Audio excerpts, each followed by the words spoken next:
All right, that's just on. have to hit record. You right? got it, right? Awesome. Oh my God. Thank you. Love ya. I would like to apologize to YouTube. Apologize to YouTube. Go I on. have the sniffles and a cough. Alyssa has the sniffles, and Jay is always problematic. And so there you have it. You might get some extra coughing, like some outtake coughing.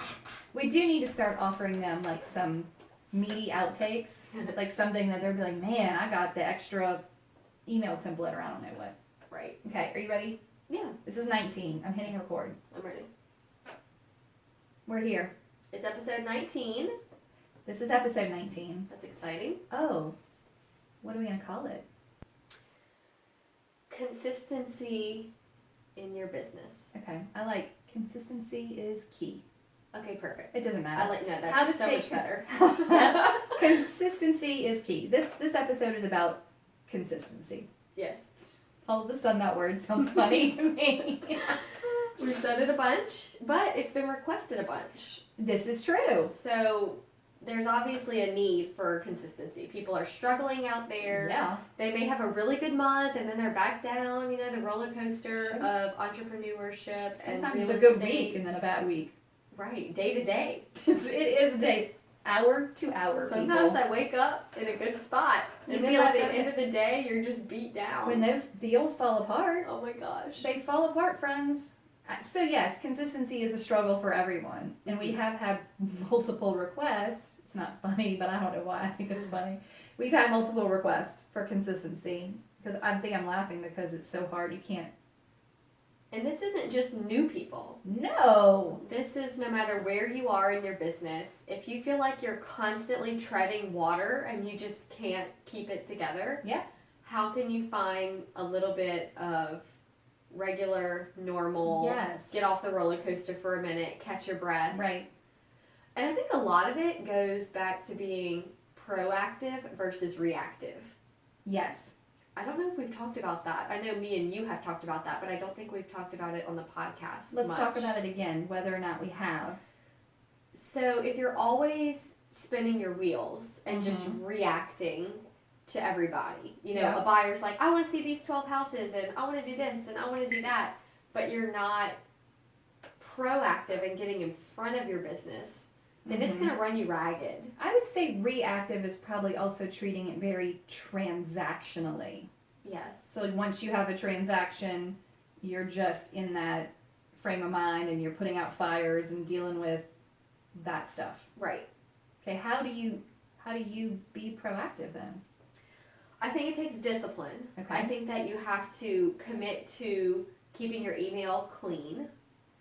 Oh dang it. I know. It's so hard. I know it's hard, but if that's not up to date, because we still need to record my Gmail. Oh, your Gmail class. Class. People are gonna like that. I know it's been also heavily requested. I actually just taught it recently. You did, so it's fresh in your Well, mind. It is. So Well, all I know about the Gmail class is that I'm going to get in trouble because I have too many folders and too many things in my inbox, and I better clean my refrigerator and closet. That's all I Correct. know. So the email is supposed to be the to-do list that others need from you. Yes. It's the to-do list that others have made, not Yep. your own to-do list. No. Anytime someone needs something, they email you. Yep. So if a lender says, I need an addendum, I need an extension, or a buyer says, what's the info on this house? Mm-hmm. Those are all demands on you. And if I like when you call them demands. they're demand. Ugh. Every email is a demand. And the longer that you go without addressing them, they build up, they build up, they build up, and then you're never ahead of them. Yeah. So my goal is always to clear out my email 2 or 3 times a day. Okay. Just get it back to where, okay, all of my email is done. That means nobody needs anything right now. Yeah. So what do I need to do to be proactive? Well, all of a sudden, now that my email is cleaned out, I can go through my Trello of my old leads and Okay. people that I need to follow up with, sellers who I met with a month ago that are working on getting their house ready, Right. buyers who told me they were going to get pre-approved, but I don't need to wait to hear from them every single time. Right. You need to follow up with people and check on them, and I think follow up is the key to consistency. I would say that is so true. Mm-hmm. I think that you're right. Don't wait for people to follow up with you. You drive that ship, and people are always impressed when you follow up. They want to be checked on. They need to be checked on. It's scary when you're, okay, so if you tell a buyer, okay, well, go get pre-approved and let me know. They're scared. They don't know. And then if you check on them and be like, hey, do you need any help with anything? Right. They just know that you care. You haven't forgotten about them. You're not too busy. Yep. And it's just nice to be the one that calls first. I Versus agree. always being the one that's being called. Do you want to, this kind of plays into that. The one thing that I think I have ever said that I had a client just, I don't know, go crazy over, and it's how I typically answer the phone. If a client, someone especially during a transaction calls me, if a buyer or seller calls me, I always say, what can I do for you? That's how you answer? I'm like, well, I'll say, hey, how's it going? What can I do for you? How's it going? What can I do for you? Before they launch into... And then they're like, oh, hey. Then they're like, instead of coming at me with like, oh, I need something, I already prefaced it with, I want to do something for you. So Right. if they're upset. I wish my husband would answer the phone that way. I Hey, wish Alyssa, what can I do for you? I wish oh all my husbands gosh. would So answer many things. phone that way. But that's sort of the same vein. If you're going out there and being proactive and saying, what can I do? Yeah. What can I do for you in your mind? But You're when not just calling to say when hi. people call me, that's what I say. What can I do for you? I love that. They love it. They Mm. love, it might be the two, might be the helper in me. Yeah. What can I do for you? Okay, so your proactivity involves you thinking ahead. Right. What do I have coming Reaching up? out. Sending, like if I have a listing appointment, have I sent them everything they need ahead of time? Yep. My pre-listing email, do they have that?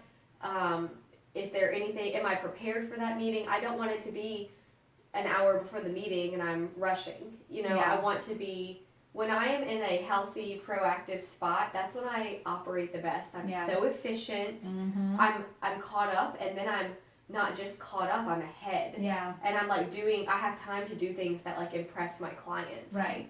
Okay, so let's think about it from the mindset of someone who's struggling with consistency. Yeah. They're probably thinking right now, well, it sounds like you have stuff going on. You're not struggling with nothing at all. So I think when people say they're worried about the consistency, it's the ones that are in a place in their business where it drops off completely. Yeah. So they have like literally no pendings or literally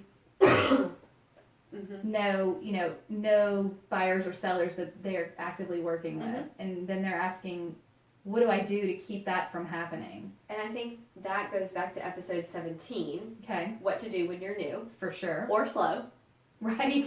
So if that's where you are, I think that going back and re-listening to episode 17 and then coming back here, Yes. because there are so many things that you can do to generate business Yeah. when you have none. Yep.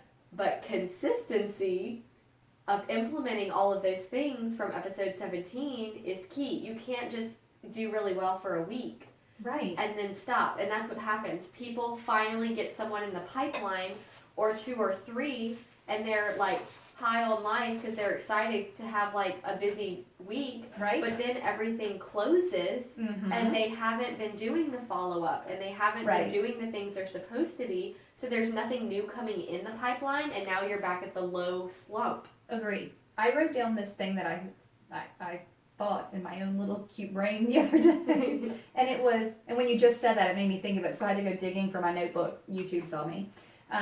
No consistency in behaviors means no consistency in business. So it's a lot of self-reflection here. You really have to look at you.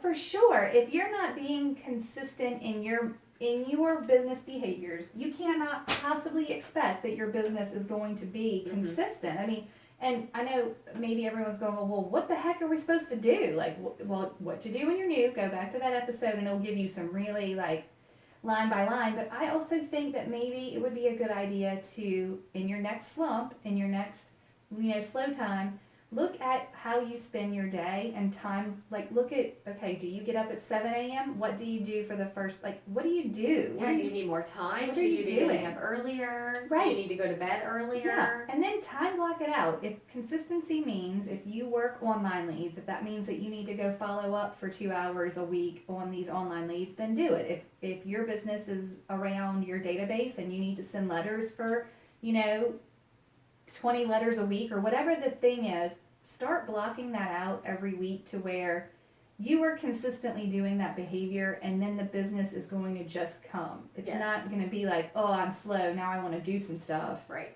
And I think, just like what you said, just because you have a transaction and you get busy, or what if you have 3 or 4 transactions and you're really busy with the regular, inspections and the walkthroughs, and, it's filling up your time, you can't let that other stuff drop off. Right.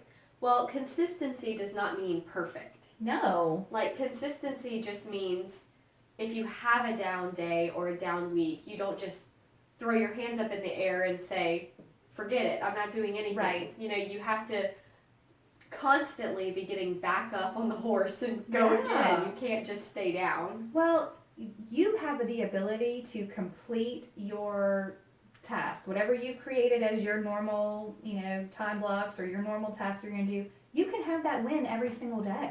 Right. If your goal is to write 5 letters to your database, and you can do that every day. Every day you win. You won. You did what you're supposed to do. Mm-hmm. Whether you had a transaction or not, or whether you felt like everything was falling apart or everything was going great.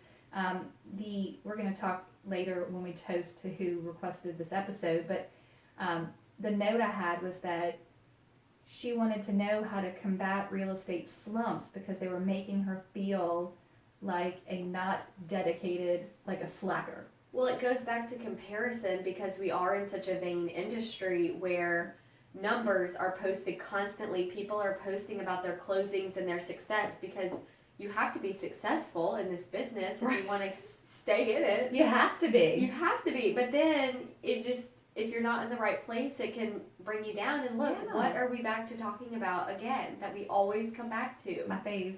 Mindset. It is all about your mindset. And for you to say, you know what? I'm going to do what I know I need to do. I'm going to tune out all of the things that are bringing me down. Yeah. What are those things? Right. Oh, well, look. And I early on got this mantra of affirmation, whatever you want to call it. And it was my mindset, not the market, determines my success. And whenever people, especially when you go to a realtor event and maybe it's a slower time of year or things are wonky with your market, everyone's going to say, oh, how's your business? Oh, it's terrible. Oh, it's slow. Oh, good. Me too. The market is so bad. Everything's sitting there. And then, in my mind, you've got to go to this place. My mindset, not the market, determines my success. Because honestly, no matter what the market is, somebody's moving. Somebody's selling their house today. Yep. Somebody's buying a house today. I refuse to believe the whole market's shut down just because it's a little slow. And if you stay in that positive frame of mind, you'll be the one who's doing those transactions. Yeah. I mean, somebody's got to do them. Got to stay ahead of the game. But when everyone is commiserating on how terrible it is, walk out of those conversations. Mm-hmm. Just say, I think it's going to be fine. Yeah. I am fine. Yeah. I find that my business is pretty consistent. I always have sort of the same amount of transactions under contract, typically the same amount of listings, and it will ebb and flow. It might be a hot peak time, but it's very rare for me to have nothing in the hopper. And I think, kind of going into the financial side of things, if you're a new realtor, or if you're an experienced realtor, if you don't have some sort of savings buffer that allows you to breathe okay and sleep okay at night, you're in for a rough ride with your mindset because you're scared. Yeah, and I've been there. So have I. Oh my gosh, I've been there so much, but I think I'm finally getting to where I'm there less. How about that? Mm-hmm. It's not that I'm never there. There's still times, and it's funny, even lenders I think fall prey to this because my favorite lender, whenever I see her in December, January, February, because there's obviously a cyclical the same. She'll have the same. She's like, I know it's going to be okay. I know because I have years of experience to know, but it's still every January I'm like, oh, it's not a fun place to be. It's nerve wracking. Mm-hmm. But if you take that time and think, ooh, I can work on my systems, I can work on my time blocking, I can keep doing the things I was already doing, then maybe you won't have the time to focus on it being slow. Right. I mean, that's what I would do. Mm-hmm. And again, if you're not working your database, if you're not talking to your people, you're not working at all. They have to be hearing from you. Yep. You know what else you just made me think of? When you're working your database or you're talking to your database, please do not tell the general public that the market is slow. Right. If you think that you can't create that, you are wrong. Mm-hmm. If you get on Facebook or you see your friend at the grocery store and they ask how the market is, I do not want you to lie, but I also don't want you to say, "Ooh, market is so slow." Right. Just, remember that people have to move for all sorts of reasons and at all different times of the year. Right. I mean, thankfully where we are, we don't have to deal with like a winter slowdown. Like the weather itself isn't going to slow us down. Yeah. The snow isn't going to keep us from doing our job. Snow's not going to keep us down. I'm sure in some places it's even tougher because of that. But just remember, the way you describe the market to anyone, you're turning that into reality. It's a reflection of yourself also. Yeah. How's your attitude if it is slow? Right. Oh, it's great. I'm having so much fun keeping up with my database. Do you want to go to coffee tomorrow? How are things with you? Just turn it around on them if you don't want to lie. Yeah, be positive. Be positive. Please, at least be positive. Mm-hmm. Mm-hmm. All right. And I think, too, looking at your schedule. What are you doing with your time? If you have a blank day the night before, just look at what your board. Are there classes you can go take at the board? Yes. Should you go for a run? Should you do something for you while you have the downtime? Embrace. What are things that you always wish you could do, but work is in the way? Should you make a quick 3-day trip to the beach? Yeah, I like that. Should you go to the gym? Should you go get your hair done? What do you need? What do you need to do to just get out of your funk? Yeah. And then also, it's about your habits. Yeah. And what is the rule about how long it takes something to become a habit? Is it 7 to 10 days, or I'm is it gonna find something it. crazier like 21 days? While you're looking for it, I'm going to say this. Okay. When I'm having a slumpy downtime, now this is going to sound ridiculous because I like to go shopping, and that doesn't seem like, it seems counterintuitive to go spend money when you're working. I'm trying to be like, you actually don't care. Do you Because care? I don't care. I used to care. Yeah. I think I'm getting better at just being like, I have devoted as much time to this as I want. Mm-hmm. And I want to be there for my kids. Yes, maybe when my children are, they're about to be, they're 7 and 9, they're about to be 7 and 10. So like there's not that much time left when they're even going to I'm going to have to watch them. Like there's just this little tiny window when I have to be available and they want to be around me. So trying to be super mindful of that. Sure. And when that time passes, if I want to sell 10 million, well, I'm not going to stop selling real estate. Mm-hmm. I tell people that, clients, all the time when I meet new buyers, and they're like, well, I don't know, we're just getting started. I'm like, don't worry, I'm not going anywhere. Like, you want to buy a house in 3 years? Fine, just let me know. But maybe then I'll have a wait list. Right. Good old wait list. You just never know. I don't know if I'm bad. I don't know if I'm getting through it right. Well, I just came back from our company's top of the ladder retreat, which is the top 30 in our company, which is like Gulf South area. Right. But I am the youngest in the group, of course. Like, this is not a shock. But not by like a little bit. By a lot? Yes. What is do you know the next oldest person from you? I don't. I mean, today's your birthday. I know. 1 year closer to them. I don't, but it's a noticeable gap. Noticeable gap. Well, there's like 1 or 2 in the middle between me and the uppers. Yeah. But I am fascinated with the older generation of realtors. Okay, why? Okay, so these people are still killing it. Right, clearly. They're not on social media. Oh. If they are, it's like some new agent is managing it, and it's like not good content. It's just like links to listings over and over. Like, it's not interactive. They don't even know they have a Facebook. Right. They're not doing any sort of mail outs or like they are just have been doing this for so long. The train has left the station. Yeah, and we all know that the realtors that have checked out and need to retire because they are not keeping up with how business is being done. These aren't those people. No. Okay, these people are like up to date with what they need to be up to date with. They're still high producing, selling a lot of real estate, can negotiate a contract better than anybody, can overcome any objection because they're at this point 40 years in, there is not an objection they haven't come to. Well, and they do it with authority. They're like, I know. I have such a basis of knowledge. I know the answer. Right, and it's like, it's fascinating in some ways. Yeah. But I was talking to one of them who does not need to sell another house the rest of her life. Oh, she's like, this is good. Yeah, like she could have retired 10 years ago. And so it's all just like. This is just Lanyap. Like, for our non-Southern friends. I was going to say. They're like, Lanyap is just extra. This is just extra. Yes. But I asked her over drinks. We're sitting at a pub and we're just like having drinks. And I'm like, so why are you doing this? Ooh, good. I want to hear it. And she said, well, my best friend in the office, another older lady who was not on the trip, can't retire. Like, she has to keep working financially. Okay. And I'm just not ready to leave her by herself at work. She's doing it to be with her friend. She's just doing it to She's be with really her friend just- and make money on the side. She happens to be killing it in real estate, but Yeah. she's just doing it to hang out with her friends. Yeah, she doesn't need any of it.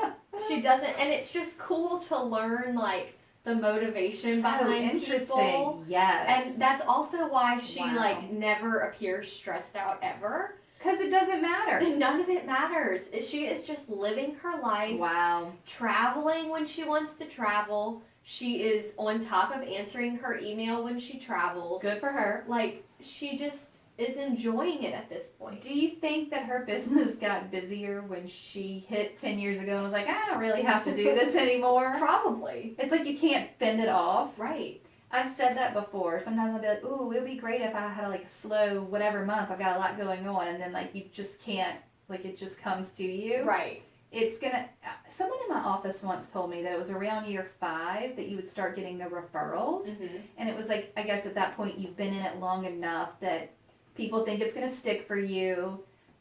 New agents, seriously, people think that you're not gonna make it because so many new agents. Oh, look, another new realtor. Exactly. Another person took 3 weeks and got their real estate license. Here we go again. Right, just get through it. If you get to year 5, you automatically have credibility. Yeah. And that's when referrals start to come in. And she was pretty right. And I will tell you, it grows exponentially. And I'm sure you see this. So every year that you are further in the business, that comes to you. Yeah. I mean, you have to be available and you have to answer the phone and you have to handle it, but it's not going to be nearly as difficult.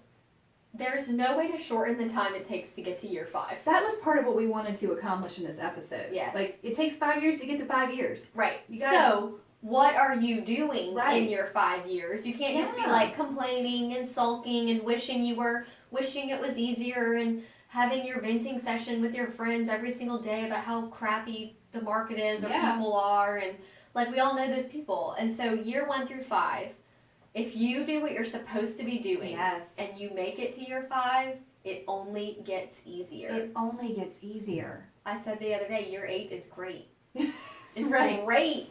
It is great. Well, I'm telling you. If you do what you're supposed to do. Yes. Every year beyond 5 is easier and easier. There was another agent that I was talking to recently that even though she's been in the business for a full year, we were like, well, that doesn't count. Because you didn't do what you were supposed to your first year. Oh, you got to start over again? Yeah, and she brought that up, not me. She said, like, I know I didn't do what I know I could do. I know that I was like, I didn't discipline myself. Right. I didn't give myself structure. I didn't I didn't organize my database. Yeah. I was like, your clock to 5 years doesn't start ticking until you at least have 100 people in your database. You gotta pay on the pavement for 5 years. You gotta at least have a database to be considered started. I think that's fair. That's hilarious. And we won't spend too much time on the phase of new because on episode 17 we just did what to do when you're new. And it really gets super specific. We don't need to be too redundant about that. I think that's fine. But you do have to hold yourself accountable. Right. So that way you can get to year 5 and reap the benefits of this industry. Yeah, for sure. I think, we have the mom life season down because that's what we're both in. And each part of mom life is so different because babies, that's tough. Yeah. I remember crying on the phone. My sister drove over to help with the baby because I'm like, I literally can't make a phone call and I have to make this phone call or we're not going to pay our mortgage. Yeah. So I need help. Help me. Come over. I'm drowning. Help me. And the baby's room was next to my office and I literally couldn't talk on the phone. Oh my gosh. And it was so hot. Those days are so hard, but they're so short. Yeah, they are short. Now that it's over, I'm like, that was fast. That was super fast. And now it's just totally different because my kids know, we've talked about this before, mom's on a work call. I can do it in the car. Yeah. They know. Be quiet. Occasionally there's an outburst, but it's pretty well in check, and it's okay. It's gonna be okay. Sometimes I think they're listening. Maybe they'll learn a little bit about negotiation. Well, you know what's funny? I was thinking, this is total tangent, but I was thinking about our podcast and how it's gonna be there forever. Oh my gosh, yes. Even when so it's exciting. over, yes. One day one of our children might be in real estate, and this is gonna be out there in the universe somewhere. That's right. Isn't that cool? I know, it's pretty fun. I love that. Okay, I've reached all of my notes, I think. Let's see. I wrote down that to get me out of a funk. Oh yes, let's hear it. I have to be alone. Oh, driving over the bridge. Yeah, I have to drive over the bridge, be alone. I have to find a way to tune out the noise. Yes. Of what, and I'll be honest with you, I'm still struggling with Instagram. Oh, you are? I'm just feeling like I'm supposed to always have something good to say and important, and I don't. Sometimes I just want to post a picture of my dog and put a heart with no word about it. Well, you're allowed to do that. It's yours. I know, and you're putting a lot and of I'm pressure on I'm yourself. supposed to be good at Instagram. Why? I don't know. Oh my gosh. My squares aren't that pretty. They don't have a theme. I know. Well, look, it's okay. They don't have a theme. Squares don't have to be pretty. But anyway, sometimes I just have to be okay, I need to not listen to what everybody is saying. We just came out of goal setting for 2020. Oh, yeah. That was hard, and just analyzing, what do I want? Right. Who cares what everybody else wants, whatever. And the only way I can do that is to be alone. Okay, I think that's good. As social as I am, I do have to have my alone time to decompress and reflect and be are you good?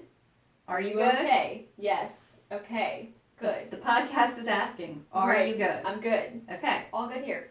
And then the last thing I wrote down, because I know we talked about how in seasons of life you cannot compare season to season. Yes.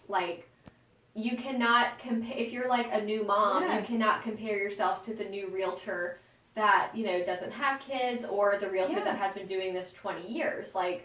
It's different. But someone said that imitation isn't always flattering. Oh, yeah, I saw this recently. Yeah, it's robbing the world of what you have to offer. It was Blake. Oh, it was Blake. I saw it. Yeah. Yeah, so you so it's you. Yeah, be you and what you are in your season. Maybe find someone else in a similar season. That's what I think. So that you can, you know, have that camaraderie there. Because and that is a way of helping that person in the world in the same season, instead of trying to be something you're not at the wrong time. You also can't compare yourself to your own previous seasons. Oh my gosh. That's the hard part. You know what you could do, or what you did do, or what you can do, and you're not taking into account that your season in life is different. Yeah. So you have to really be mindful that you can't expect the same results from yourself if you're in a different, more challenging season. And in conclusion, it's the holiday season. It is the holiday season. It can be demanding. Oh my gosh, I hope you guys all made it through okay. I hope you have your Christmas presents bought. I know that there's going to be several people out there wrapping presents late into the night as they're listening. Well, let me tell you who else might be wrapping their presents while they're listening. You? This girl right here. I don't know that I've ever made it to Christmas Eve with everything wrapped. Oh my gosh. Yeah. That's stressful. It's a lot. It's stressful. But it's okay. But it's embrace fun. it. This is a holiday season. You're not supposed to be, you know, killing it in every other area of life. No, and remember, on Christmas Day, when everyone in the world leaves you alone to be with your family, you can treat any day like that. Yeah. If you need a day off, pretend like it's Christmas. Put that phone on airplane mode. That's right. Say, I can't do it today. And you don't have to, because that's your season. Yeah, I like it. I love it. Okay, our toast today. Oh, right. Do you need to read it? Yeah, I have it right here. Oh, you do? Okay. It's perfect for this episode. It is. Yes, it was so good. So good. So, Casey Gray. Yep. From California. Wants us to toast to Nikki Pardini. Okay. Who was a transaction coordinator, but has finally gone out on her own and is doing amazing as a realtor. I love it. She needs to not be so hard on herself because it's her first year. Yeah, Nikki. So take it easy on yourself. Take it easy. Celebrate your wins. That's right. Stay motivated and excited. Oh, yeah. You're going to make it to year 5. For sure. So I love it. we are going to toast to Nikki Let's do it. Thanks to Casey. Oh, there you go, Nikki. Cheers. Cheers. All right, episode 20. All done. We did it. Woohoo! Podcast success. We won. We won. All right, let's go deal with you. Okay, friends, goodbye. Let's see if I can get over here and turn this thing off. If it worked, sometimes.